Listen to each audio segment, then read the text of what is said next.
Muy buenas tardes, jóvenes, ¿cómo están? Buenas Buenas tardes. tardes, licenciado. Bien, gracias. ¿Y usted? Mucho gusto de saludarles. Bien, gracias a Dios. Aquí trabajando. Bueno, para el día de hoy tenemos programada la presentación del grupo que va a tratar el tema de la política monetaria, no, la política cambiaria, el tipo de cambio. Les consulto si ya están preparados.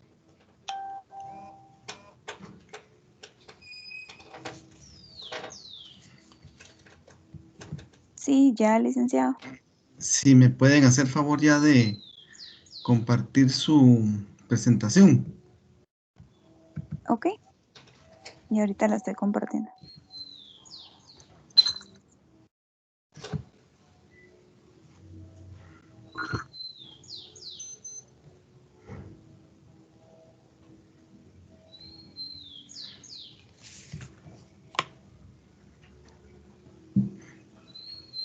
¿De qué ¿Ya lo ve? grupo son ustedes, perdón? ¿Qué color de grupo son? Anaranjado, si no estoy mal. Déjeme Es Loami, confirmarlo. vamos a ver si es Ujú. Loami. Sí, Loami, Eduardo, Ana Regina, Evelyn. Sí, ¿verdad? Sí, Bueno. Bueno, adelante, por favor. ok. Bueno, buenos días, licenciado. Buenos días, buenas tardes, compañeros.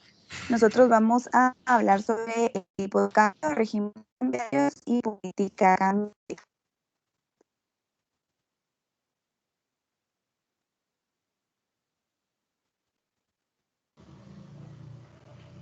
Bueno, para empezar, vamos a definir un poquito qué es el tipo de cambio. El tipo de cambio, pues, es el precio de una unidad monetaria extranjera expresado en términos de la moneda nacional. Em, Básicamente, es la representación del precio de una moneda de un país en términos de las monedas de otros países. Por ejemplo, ahora el tipo de cambio en Guatemala está pues en relación al dólar, está a 7.72 quetzales por un dólar. Eso quiere decir que si que nosotros queremos comprar un dólar, tenemos que dar 7.72 quetzales. Es importante pues resaltar que al tipo de cambio se le considera de suma importancia para el comercio exterior, ya que pues el comercio exterior requiere el uso de distintas monedas. Por ejemplo, si nosotros vamos a comprar en línea un artículo desde Guatemala y el artículo lo venden en Estados Unidos, pues el dueño del artículo, el vendedor, va a querer que nosotros le paguemos en su moneda, en dólares. Entonces es por eso pues bastante importante el tipo de cambio.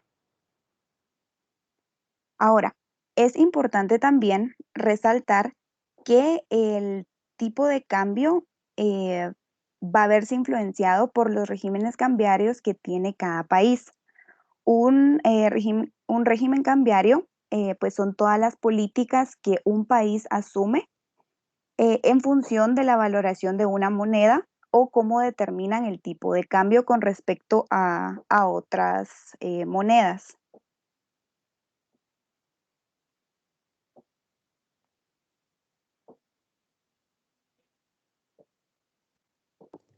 Bien, yo le voy a hablar sobre los tipos de regímenes cambiarios, que pues encontrarían tres tipos. El fijo, que es una moneda que está anunciada al valor de otra de manera directa, impidiendo cambios en su relación y valoración.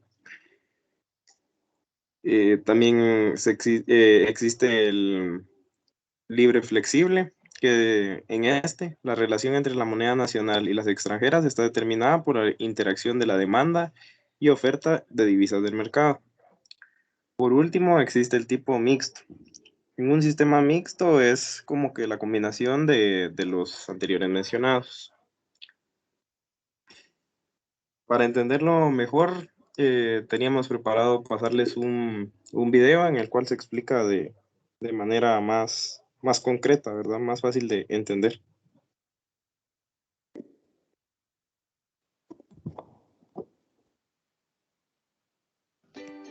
En este video vamos a ver las diferentes opciones que tiene un país para manejar su tipo de cambio.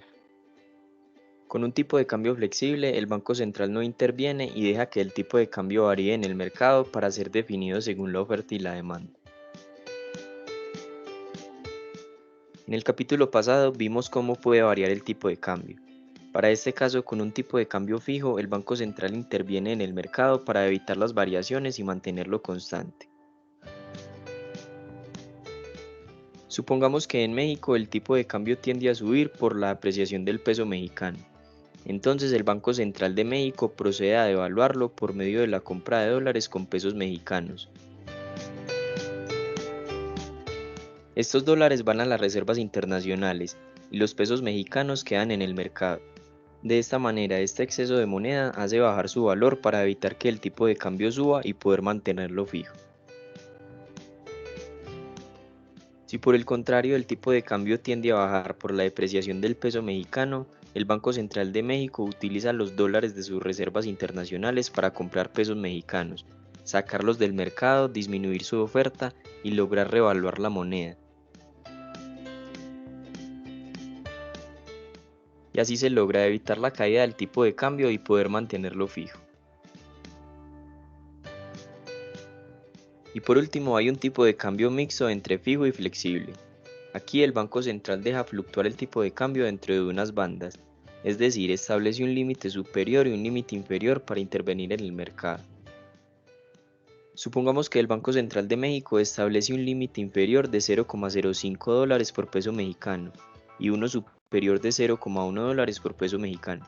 Si el tipo de cambio se acerca al límite superior en un punto como el A, el banco aumenta la oferta de peso mexicano para devaluarlo y provocar una caída en el tipo de cambio. Pero si el tipo de cambio baja hasta un punto como el B, el Banco Central decide disminuir la oferta de peso mexicano para revaluarlo y evitar que el tipo de cambio siga cayendo. Espero que el video te haya sido útil y te recomiendo ver el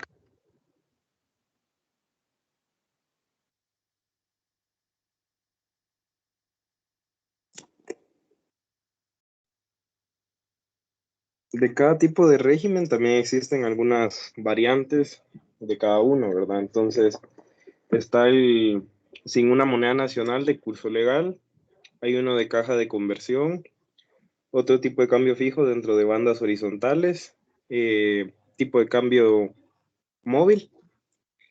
Por ejemplo, en Guatemala, el tipo de cambio es flexible, es del que mencionaré a continuación, porque responde a fluctuaciones de la oferta y demanda. Es un ejemplo de este que estamos leyendo ahorita, que sería de flotación independiente y limpia. Este régimen también ha sido desarrollado en otros países de América Latina, como Chile, Colombia, Perú, México y Brasil. Puedes pasar a la siguiente, por favor. Un régimen híbrido mixto. Este se lleva en países como Argentina, es uno de los ejemplos, ya que permite que su moneda flote libremente. Esto quiere decir que la moneda también fluctúa en forma de... va correlacionado a las dos bandas o límites fijados, que, bueno, para ser más fácil de entender, va estrechamente relacionado a la demanda y oferta. Algunos grandes países tienen tipos de cambio administrados, pero flexibles. Los países compran o venden su moneda para reducir la volatilidad cotidiana que resulta de sus fluctuaciones.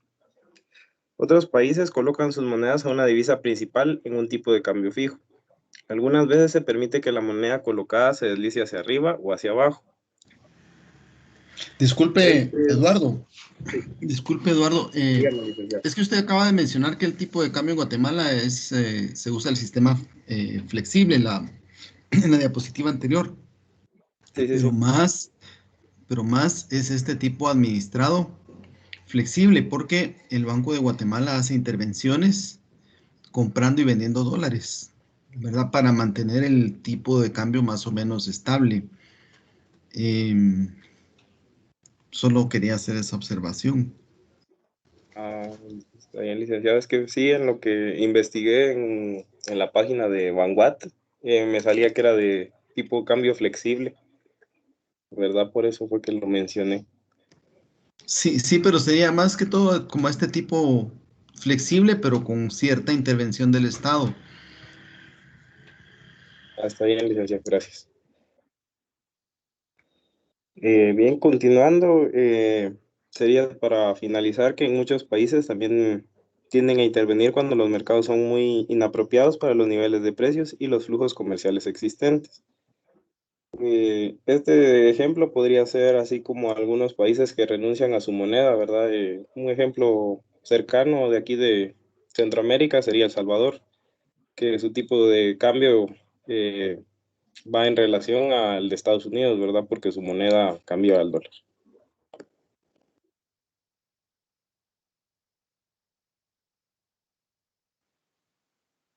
Bueno, ahora también vamos a ver un poquito sobre la política cambiaria. La política cambiaria básicamente tiene relación con el tipo de cambio y los regímenes cambiarios porque es el conjunto de medidas, instrumentos y decisiones que todo gobierno o banco central va a realizar con el objetivo de poder influir sobre el tipo de cambio de la moneda de un país. La manera en que ellos logran administrar esto, pues es por medio de los regímenes cambiarios. Los objetivos de la política cambiaria básicamente son, pues, regular el valor que tiene el cambio de la moneda nacional relacionada con los otros tipos de divisas. Así como, pues, estábamos explicando anteriormente, ellos, dependiendo de las decisiones que toman, así van a poder, ir regulando el valor de las monedas nacionales. También pretenden mantener la estabilidad en la economía y esto lo hacen limitando las entradas o las salidas de otro tipo de monedas al país y así ellos van controlando pues la estabilidad de la economía del país. También pretenden alcanzar el equilibrio exterior del país y esto lo hacen pues eligiendo un sistema de tipos de cambio, pero pues se tiene que hacer una evaluación para saber cuál es el tipo de cambio que mejor se adapte al país. También pretenden mantener los niveles bajos de inflación e incrementar la competitividad de las exportaciones.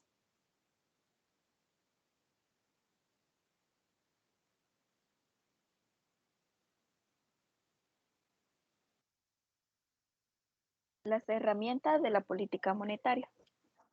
Estas herramientas en sí permitirán la participación en el mercado monetario de manera oportuna y ágil a fin de evitar efectos nocivos en la evolución de la emisión y contribuir así con la consecución del objetivo central de la política monetaria. Siguiente, por favor. Entre una de las herramientas están las operaciones de mercado abierto, que estas son las que inyectan a las entidades de crédito una cantidad determinada de liquidez a un plazo dado a cambio de que éstas le entreguen durante ese periodo un activo financiero como garantía. Las facilidades permanentes. Esta proporciona y absorbe liquidez. Entre estas facilidades permanentes existen dos, las cuales son la facilidad marginal de crédito, que esta es la que suministra liquidez a un día a las entidades de crédito a un coste superior al tipo de referencia. Y está también la facilidad marginal de depósito, que esta es utilizada para efectuar depósitos a un día en el Banco Central. Otra de las herramientas de la política monetaria está en el encaje e inversión obligatoria. En esta es conveniente indicar que en el mediano plazo, una vez resuelto el problema monetario, el encaje debería reducirse a niveles compatibles con su función primordial, de servir como mecanismo de resguardo de liquidez. Esto implica que, de acuerdo al ordenamiento legal vigente, la tasa de encaje debería ubicarse en el torno al 10%. las ventas de divisas, que esto según el Banco de Guatemala podría disponer de parte de sus reservas con el propósito de neutralizar eventuales excedentes de liquidez en la economía generados por el aumento del gasto público. Y está también la recepción de depósitos a plazos expresados en dólares. La realización de operaciones de estabilización expresadas en moneda extranjera podría contribuir no solo con el objetivo de neutralizar excedentes de liquidez, sino también al objetivo de reducir los costos de política. Está también recepción de depósitos a plazo expresados en quetzales. En este caso, las operaciones de neutralización de liquidez mediante la recepción de depósitos a plazo resultan ser un instrumento de mercado muy efectivo para el control monetario. Y entre otros mecanismos de control monetario, también están los instrumentos según el Banco de Guatemala, que ésta puede velarse de otros mecanismos a su disposición y que el pasado le han sido de utilidad. Loami, disculpe, antes de que continúen, pueden regresar 2 diapositivas anteriores. Ahí. Y antes, perdón, otra. Digamos, si son tan amables de regresar otra. Es que yo creo que aquí Loami expuso algunas herramientas que son, como ahí lo dice, de política monetaria. Pero yo dividí en dos este tema porque aparte es la política monetaria que sirve para mantener el control del valor de la moneda en el mercado interno. Y que ahí tienen las herramientas que ya hemos visto, ya vimos la vez pasada, ¿verdad? La tasa de encaje legal, que es para que los bancos no puedan reproducir sin fin el valor de los depósitos que reciben, ¿verdad? Es decir, un banco recibe un depósito y el banco quisiera dar en préstamo todo lo que recibe en depósito porque le saca, obtiene rentabilidad de los préstamos que otorga, pero si se hiciera sin límite, el dinero se multiplicaría sin límite también. Recuérdense ustedes que la emisión secundaria de moneda se hace a través de estos préstamos que otorgan los bancos. Están las operaciones de mercado abierto, que son para retirar o aumentar liquidez en la economía, ¿verdad? Comprando títulos o vendiendo títulos. El dinero en efectivo entra o sale del Banco Central, ¿verdad? Entonces esas operaciones de compra y venta de esos títulos del Estado también sirven para controlar cuánto dinero anda en circulación en la economía. Y recibir depósitos también es otra herramienta que tiene el Banco Central para retirar efectivo, ¿verdad? De la economía. Pero básicamente esas herramientas son de política monetaria para controlar el valor del quetzal. Para controlar el valor de la moneda, del valor del quetzal frente a otras monedas, básicamente lo que hace el Banco Central es la compra y venta principalmente de dólares, ¿verdad? Que es lo que por aquí en la otra diapositiva creo que tienen, ¿verdad? Ahí mencionaba lo de las facilidades. Esa herramienta yo no la conozco muy bien, no he oído mucho, pero básicamente lo que hacen es comprar y vender dólares, grandes cantidades, ¿verdad? Ustedes saben que una de las fuentes más importantes de dólares para el país son las remesas familiares. Las remesas familiares ya superaron desde el año pasado al valor de las exportaciones, es decir, entra más dinero extranjero por remesas familiares que por productos que se exportan. Y esas remesas pues, mantienen de alguna manera estable el valor del dólar aquí en Guatemala. Entonces, el Banco de Guatemala algunas veces para que el tipo de cambio no baje tanto, porque lo que pasa es que si los dólares se hacen más abundantes aquí en Guatemala, el dólar se abarata. Quiere decir que el tipo de cambio baja. Entonces el Banco de Guatemala lo que hace es que compra esos dólares para que no sean tan abundantes en la economía, para que sean más escasos y se encarezcan. ¿Por qué hace eso el Banco de Guatemala? Porque al caer mucho el tipo de cambio, nuestras exportaciones pierden competitividad porque el dinero que obtienen los exportadores aquí en Guatemala al cambiar sus dólares se vuelve menos, ¿verdad? Y entonces van a tener menos dinero para cubrir sus costos de producción, ¿verdad? El pago de planillas, el pago de materias primas, etcétera, etcétera. Entonces ellos pierden competitividad y el Estado de Guatemala sale a la defensa de los exportadores en este caso, ¿verdad? Como para ir protegiendo la producción de bienes y servicios que hay en Guatemala. Ese comentario quería hacer y los dejo que sigan con su presentación. Gracias, Lee.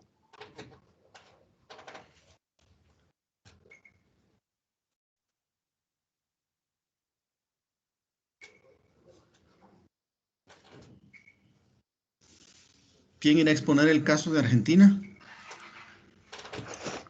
Sí, buena tarde. El caso de Argentina comienza con la evolución de las políticas que hicieron tras el colapso que se dio en 2002 a 2005.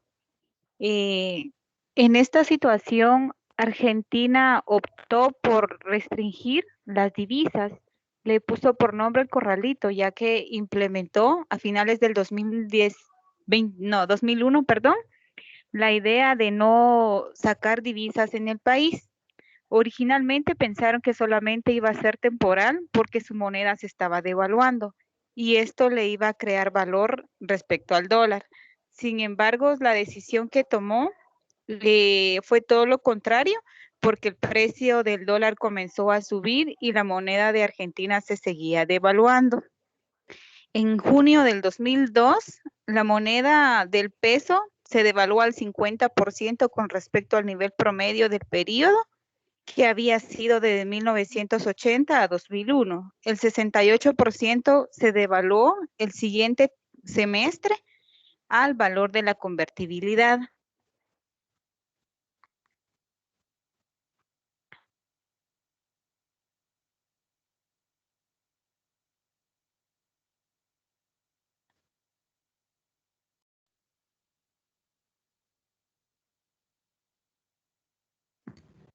Evelyn, disculpe, ¿y usted podría contarnos ese caso de Argentina en palabras más entendibles? Porque yo creo que no quedó muy claro. ¿Qué pasó con la Argentina?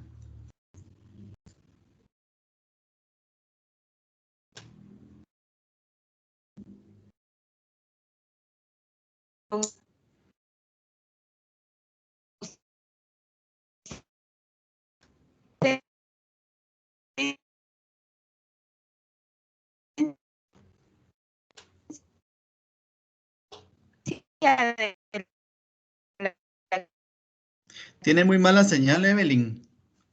No sé si alguien del grupo pudiera apoyar. No le escuchamos, Evelyn, se corta.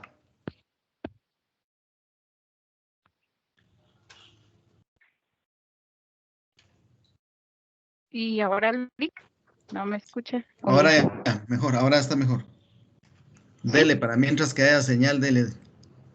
Muy bien, perfecto. En este caso, como le decía, la moneda de Argentina se comenzó a devaluar, por lo tanto el dólar comenzó y las personas empezaron a optar por hacer inversiones extranjeras porque el dólar es el único que les prometía en este caso resguardar el valor del dinero que ellos tenían. Pero la moneda de Argentina se devaluaba cada vez más porque las personas ya solamente compraban dólar, tanto que el Estado prohibió la compra de divisas. Después que como prohibiera las divisas, les puso un porcentaje de $200 que solamente las personas podían comprar. Entonces se creó como un mercado negro donde las personas empezaron a comprar divisas o hacer inversiones en otros tipos de letras, tanto que el Estado, el Banco Central de Argentina, optó por crear como los certificados de depósitos que le llamamos acá, ahí le llamaron letras LEVAC, que sustituía el valor en este caso de los dólares para que las personas dejaran de comprar solamente dólares y así volver a crear su moneda con valor. desde el 2002 al 2005.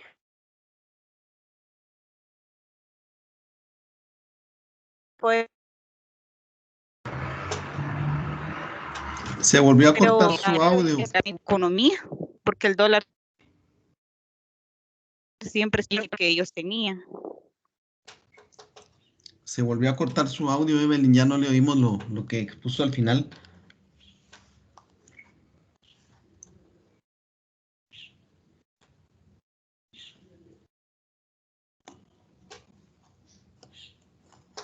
Bueno, ya Evelyn no...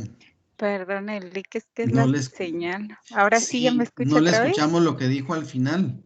Mire, ¿por qué pasan esas experiencias? Argentina es un país que ha tenido varias crisis de estas y entonces se inventan esos sus corralitos y se inventan esas cuentas LEVAC que dice, esos certificados, perdón. ¿Por qué cree usted que pasa eso?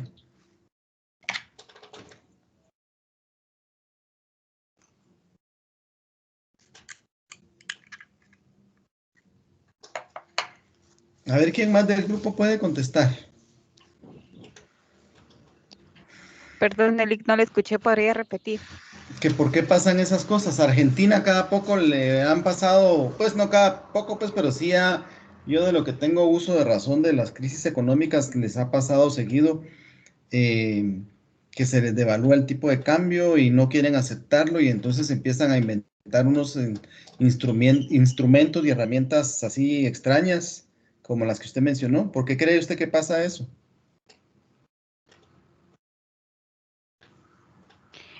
Porque no saben manejar específicamente el control de cuántas divisas son las que reciben en el país, o como por ejemplo, como usted comentaba acá, el banco aquí busca una alternativa para ayudar a los exportadores.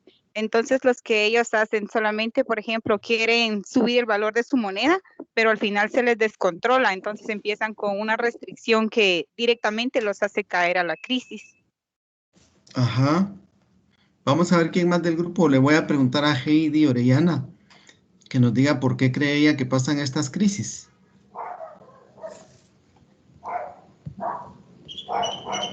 ¿Del grupo, licenciado, o...? No, le pregunté a ella porque ella ok. no está en...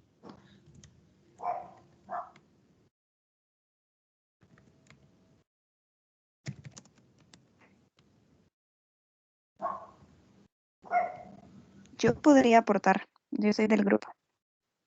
Ana Regina, adelante. Sí, básicamente apoyo a lo que mencionaba Evelyn, pues es la mala administración del gobierno en cuanto a las decisiones que va tomando. Pues ya vimos que las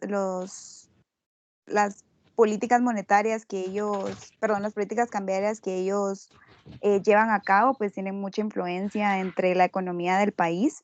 Y así como ella decía, después de las malas decisiones y cada vez que la economía va como empeorando, la gente también, las personas del país, van perdiendo confianza en la economía y pues ya no confían en hacer compras ahí. Y es por eso que eso hace que sigan comprando, digamos, cosas internacionales, y así se va y es muy difícil pues recuperarlo.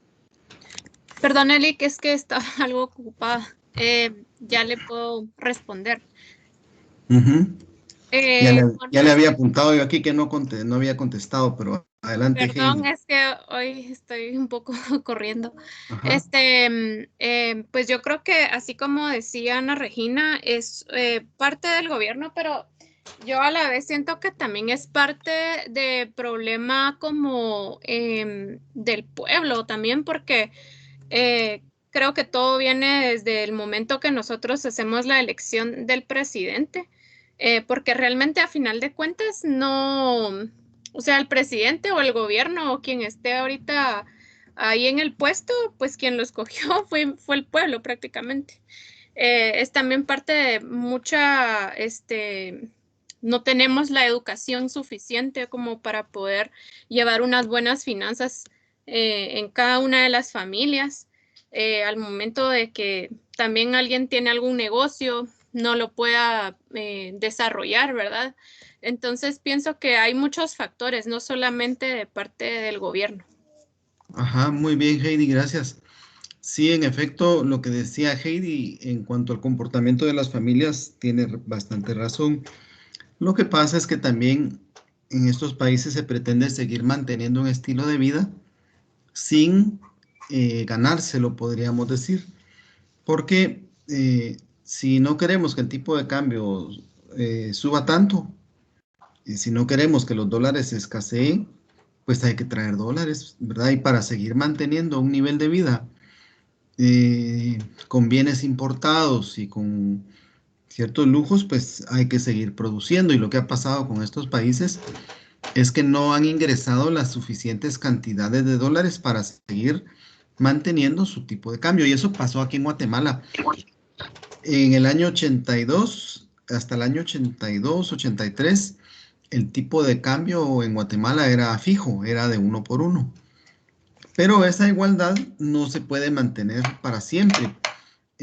O se podría mantener, pero el castigo, digamos, se traslada a los precios internos.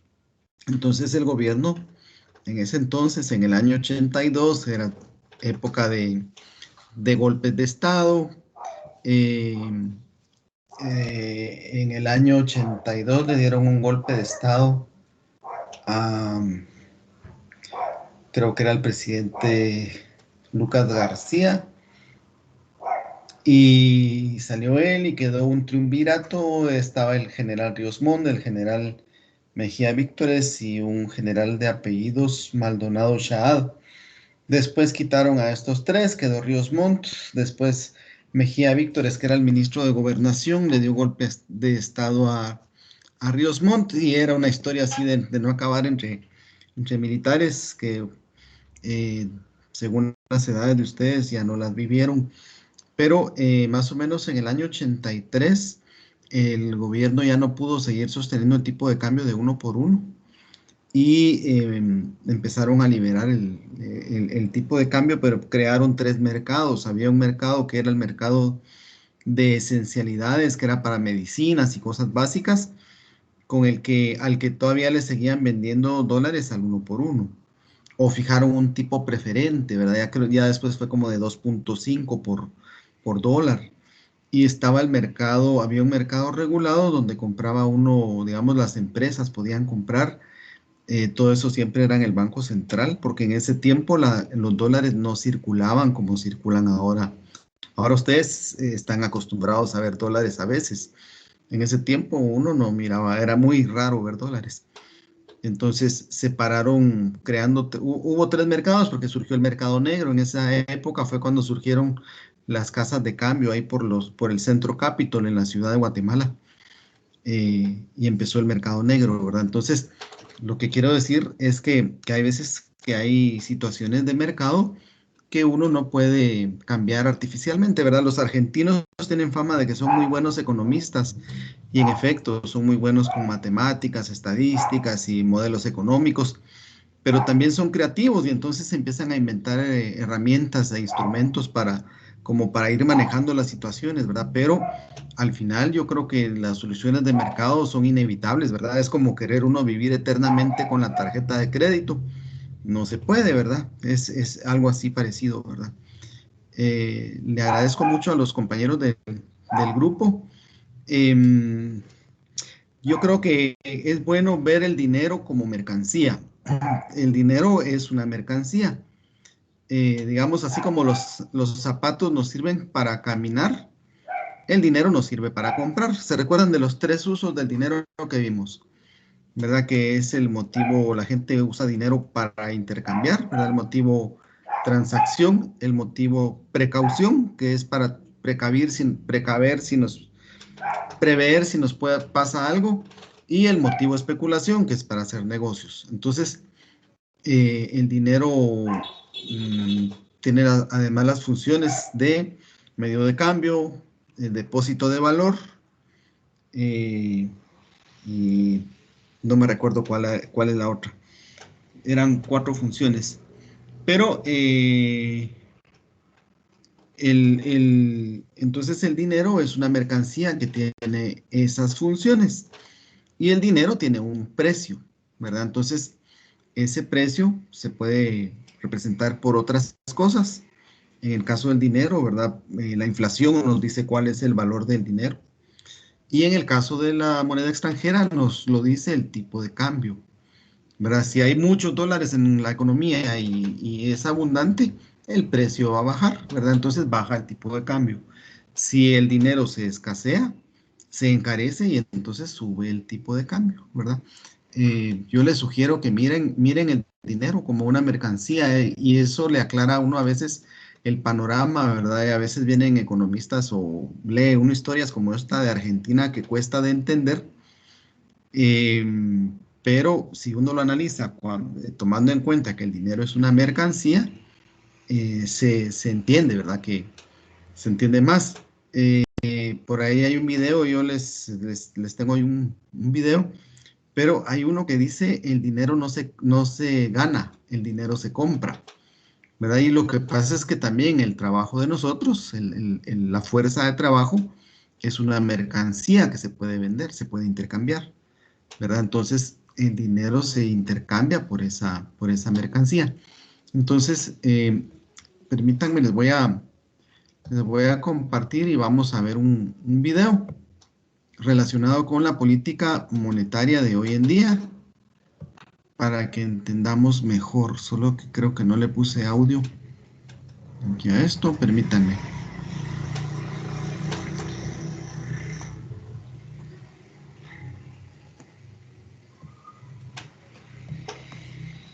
Ahora sí.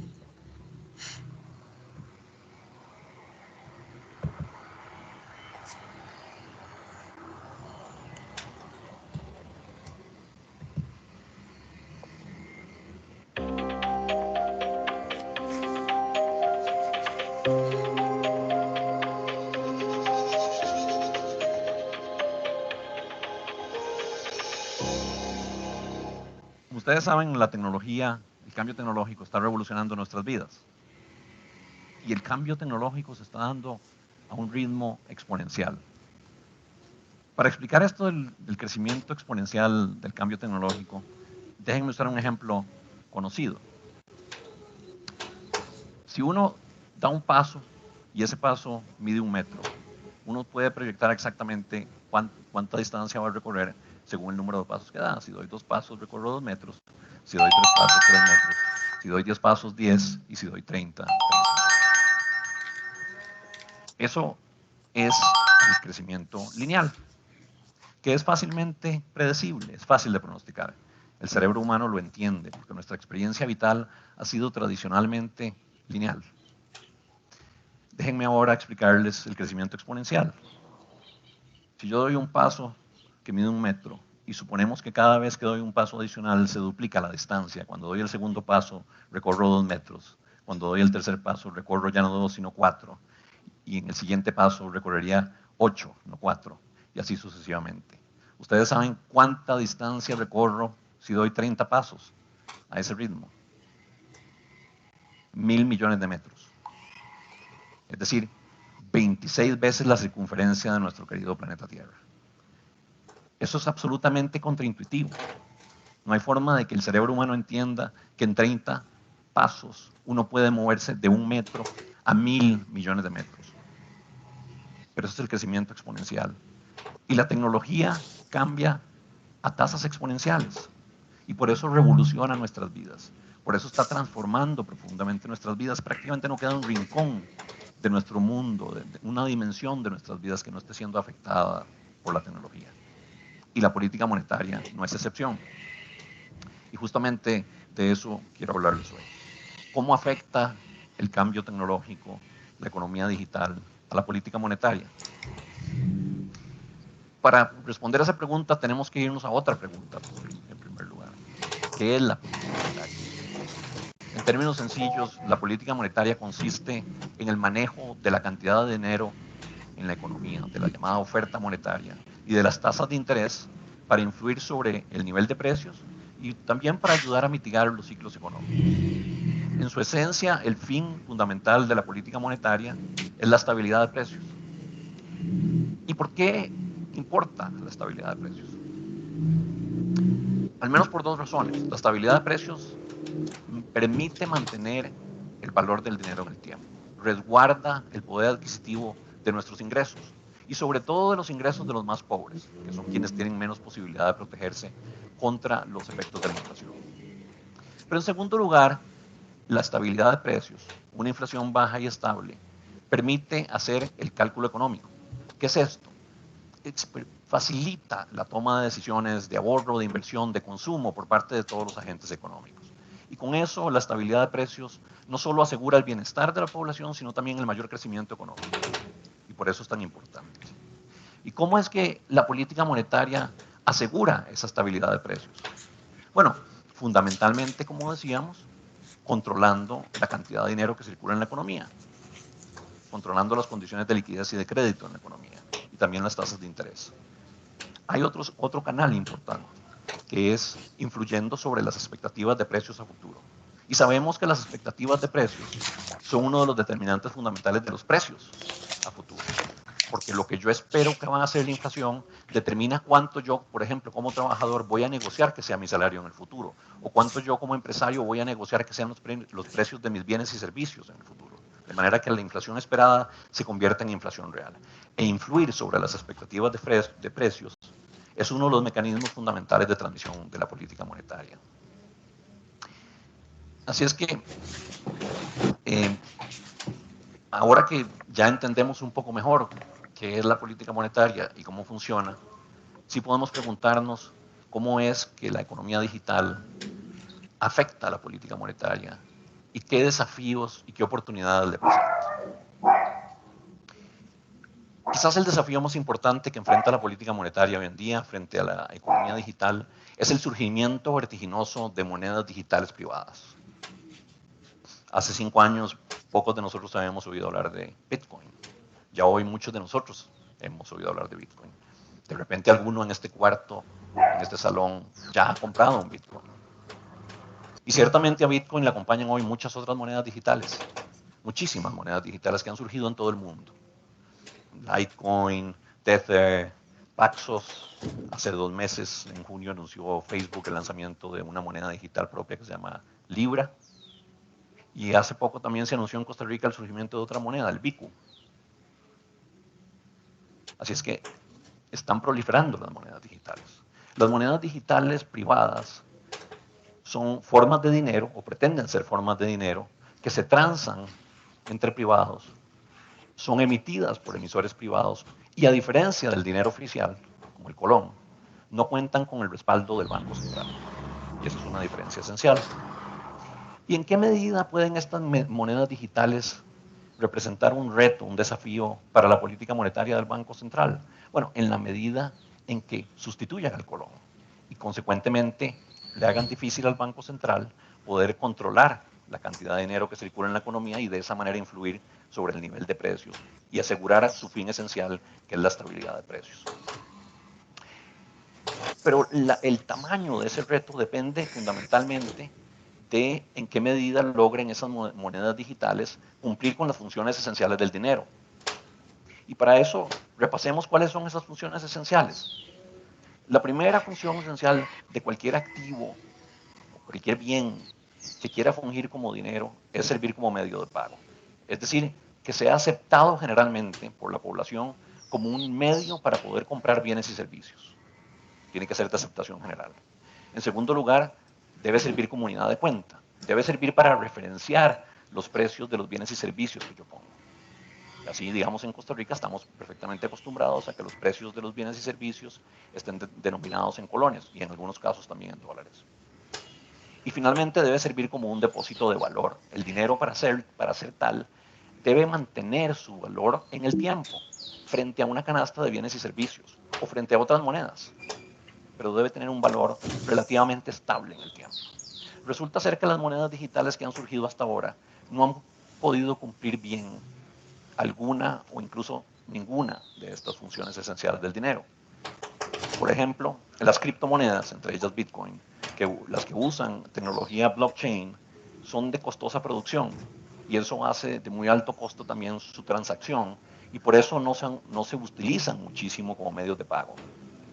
Relativamente muy poca gente las usa como medios de pago. y son relativamente pocos los bienes y servicios que se transan usando bitcoins. Y son pocos las empresas que aceptan el bitcoin como medio de pago. También estas monedas han mostrado una altísima volatilidad en sus precios. Por ejemplo, la volatilidad de Bitcoin en relación con el dólar es 10 veces mayor a la que tiene el euro en relación con el dólar.